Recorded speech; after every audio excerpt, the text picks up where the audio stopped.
Now we read about the wave equation.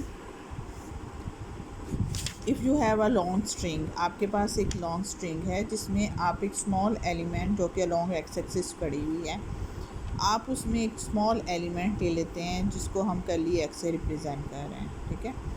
यानी एक small element है जिसको छोटा सा एलिमेंट हमने बीच में से ले लिया और इसकी जो लीनियर मास डेंसिटी है वो म्यू है and it is kept under tension F. अब वेव गुजरेगी तो जाहिर है ये स्ट्रिंग ऊपर की तरफ जाएगी। दैट इज अब a passing wave displace the string element from its equilibrium position y is equal to zero as shown. जब आपके पास वेव नहीं गुजर रही थी तो y ज़ीरो था, उसकी जब वेव गुजरी तो ये अपनी जगह से डिस्प्लेस हो गई, ठीक है, अपनी जगह से ऊपर आ गई। अब to drive the transfer wave equation for this string element, we see that the two ends 1 and 2 of the string elements are acted upon by two forces F and F exerted by the remaining portion of the string as it either side। अब ये देखें इसके ऊपर जब हमने transfer wave equation find out करनी है, हमने क्या फाइंड आउट करनी है, ट्रांसफ़र वेव इक्वेशन। अब फॉर दिस स्ट्रिंग एलिमेंट, इस सिर्फ एलिमेंट के लिए, एक एलिमेंट के लिए हम इक्वेशन निकाल लेंगे तो जाहिर है फिर हम एक जनरल इक्वेशन निकाल सकते हैं। अब हम देखते हैं कि दो एंड्स हैं, एक एंड 1 है और एक एंड उसका 2 है, ठीक है।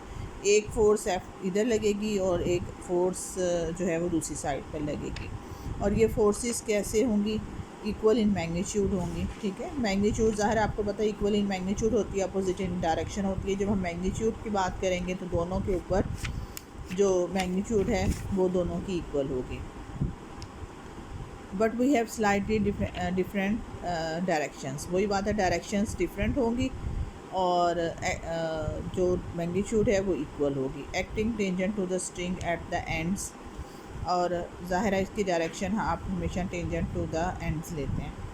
अब नेट फोर्स आपने लगानी है। नेट फोर्स कितनी है, अगर हम उसकी वर्टिकल, ज़ाहिर है कि आप वर्टिकल उसको मोशन दे रहे हैं, हम मोशन जो है वो ट्रांसफ़र मोशन कर रहे हैं, उसका एक्स एलिमेंट चेंज नहीं हो रहा, वाई एलिमेंट चेंज हो रहा है, तो हम f y vertical total forces ले लेंगे।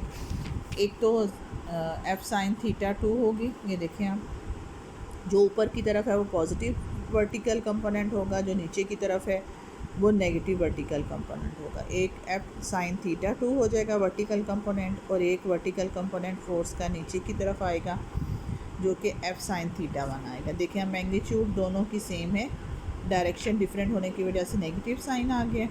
दरमियान में एक का एंगल थीटा 2 है और एक का एंगल थीटा 1 है, यानी आपकी ये स्ट्रिंग है, ये फोर्स ऊपर की तरफ लग रही है, एक फोर्स नीचे की तरफ लग रही है। ये एंगल मेन एक्सिस के साथ थीटा 1 बना रही है, ये मेन एक्सिस एक्स एक्सिस के अलॉन्ग ये एक्सिस है, यहाँ पे ये थीटा 2 बना रही है।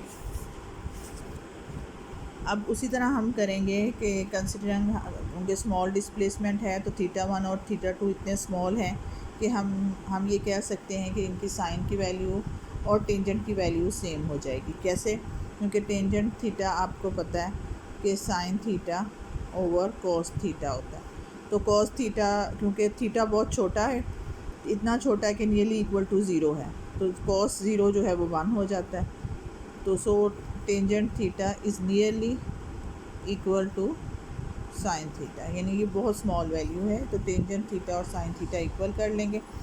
अब हमारे पास इक्वेशन क्या थी, f y sine theta 2 minus sine theta 1, तो हम साइन की जगह टेंजेंट लिखते हैं, tangent theta 2 minus f tangent theta 2 minus f tangent theta 1, nearly equal, not equal completely. अब एफ 1 आ गया, अंदर क्या आ गया, tangent theta 2 minus tangent theta 1, और ये क्या है, डिफरेंस है दो एंगल्स का, तो हम इसको डेल्टा की जगह कर्ली टेंजेंट थीटा लिख देंगे। अब हम सारी चीज़ें जो है वो स्मॉल डिस्प्लेसमेंट कर्ली एक्स के लिए ले रहे हैं, ठीक है, तो जाहिर है कि मैस भी उतने का क्या होगा, कर्ली एम होगा, is the mass of this string element and a y is the transferred acceleration. अब फोर्स वैसे क्या होती है, ये तो फोर्स हम वर्टिकल कंपोनेंट उसका ले लिया ना, अब फोर्स वैसे क्या होती है, f is equal to m a होती है, ठीक है, एम की जगह हमने कर्ली एम लिखना है और ए की जगह हम ए वाई लिखेंगे, क्योंकि एक्सेलरेशन जो है वो वर्टिकल एक्सेलरेशन हो रहा है, वर्टिकल मोशन हो रही है। अब इस इक्वेशन को, ये भी एफ वाई है, ये भी एफ वाई है, इन दोनों इक्वेशंस को हम इक्वल कर देंगे।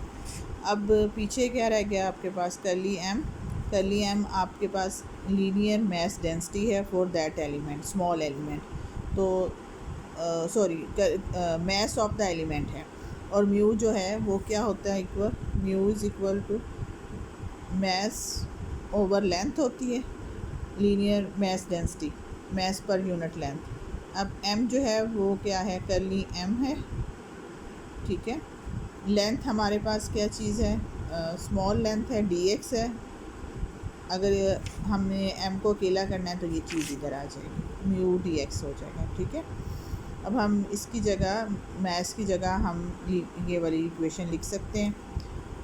ये जस्ट अब आपने क्या किया है कि कर्ली वाली इक्वेशंस को हम एक साइड पर ले गए हैं और बाकी इक्वेशंस को हम दूसरी साइड पर ले गए हैं।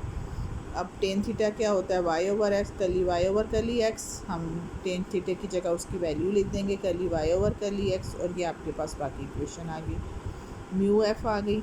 और एक्सेलरेशन आपको मैंने बताया था, that is the rate, double derivative with respect to time होता है। तो ए की जगह हम क्या लिखेंगे, curly square y over curly t square. वैसे तो d square y over d t square लिखते हो ना, लेकिन ये हम यहाँ पे कर्ली लिख रहे हैं, ठीक है, क्योंकि पार्शियल है, स्मॉल एलिमेंट आप ले रहे हैं। इसके ऊपर जब हम लिमिट अप्लाई करेंगे तो इसको हम डेरिवेटिव की फॉर्म में लिख सकते हैं। अब ये टेन थीटा क्या है, y over x curly y over curly x, ये खोलेंगे तो क्या आ जाएगा, curly square y over curly x square, यानी ये आपकी वाई डिफ्रेंसीशन है, पार्शियल डिफ्रेंसीशन है विद रिस्पेक्ट टू एक्स, और ये आपकी डिफ्रेंसीशन है विद रिस्पेक्ट टू टाइम।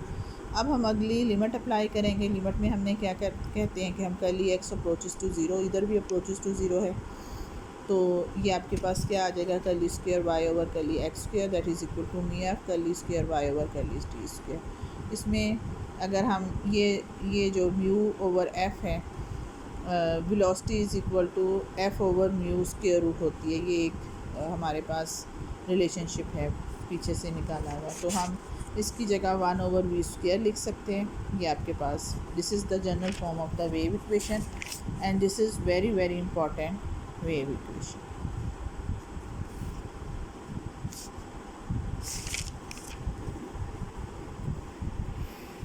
उसके बाद हमारे पास है power and intensity in the wave equation. Wave equation में आपको सबसे पहले तो काइनेटिक एनर्जी और पोटेंशियल एनर्जी को डिफ़ाइन करना है, बिल्कुल वैसे ही है जिस तरह आपने पहले डिफ़ाइन करते रहे हो कि काइनेटिक एनर्जी जो है वो मेन पोजीशन के ऊपर मैक्सिमम होती है, और मैक्सिमम पोजीशन जो है वो जब डिस्प्लेसमेंट मैक्सिमम हो जाता है, या आप कह सकते हो कि एम्पलीट्यूड जब मैक्सिमम हो जाता है तो वहाँ पे काइनेटिक एनर्जी ज़ीरो और पोटेंशियल एनर्जी मैक्सिमम हो जाती है। वही चीज़ें उन्होंने कहा है, उस लिहाज से बात की है, एलिमेंट के लिहाज से बात की है।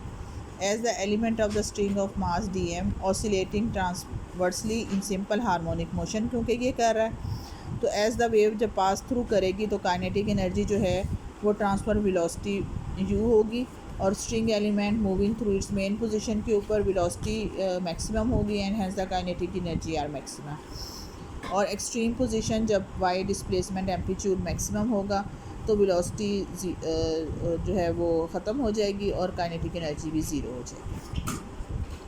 और इसी तरह पोटेंशियल एनर्जी है, potential energy associated with the changes in the length of the string from its equilibrium position. Potential energy पैदा ही उस वक्त होती है जब आप मेन पोजीशन से एक्सट्रीम पोजीशन की तरफ जाते हैं। तो जब वाई ज़ीरो है मेन पोजीशन के ऊपर तो लेंथ जो है वो वैल्यू डी एक्स की शॉर्ट हो जाती है, तो पोटेंशियल ज़ीरो हो जाती है, तो पोटेंशियल एनर्जी भी ज़ीरो है। जब स्ट्रिंग की लेंथ मैक्सिमम हो जाएगी तो आप डिस्प्लेसमेंट मैक्सिमम हो जाएगा और आपकी पोटेंशियल एनर्जी भी मैक्सिमम होगी। It is stretched, it is maximum extend and store maximum potential energy at this position. Thus the kinetic energy of oscillate string element is maximum at y equal to 0.